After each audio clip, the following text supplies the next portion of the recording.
Shoqata Istanbul ka shtruar iftarin tradicional në muajin e Ramazanit, një muaj i shenjtë dhe një kohë reflektimi i solidariteti dhe afërmiteti me njëri tjetrin.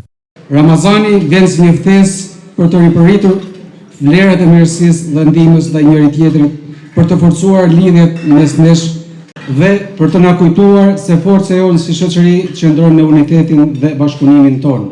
Në këtë kohë sfidash të shumta për familjen dhe shoqërinë, kemi gjithnjëherë më shumë nevojë për të rritur frymën e bashkëpunimit dhe mirëkuptimit, si dhe për të forcuar marrëdhëniet mes institucioneve, komuniteteve dhe individëve.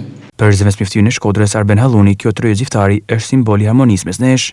Sonte, kjo tryezë iftari nuk është thjesht një moment ushqimi, por një simbol i afërmitetit dhe i harmonisë mes nesh.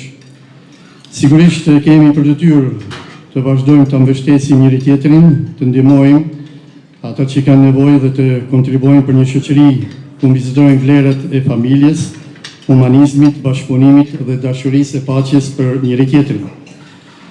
Në këtë frymë është kënaqësi e veçantë të shoh që sot jemi mbledhur bashkë pa dallime, me qëllimin për të forcuar lidhjet tona dhe për të punuar së bashku për një shoqëri më të drejtë dhe më të bashkuar drejt vlerave njerëzore.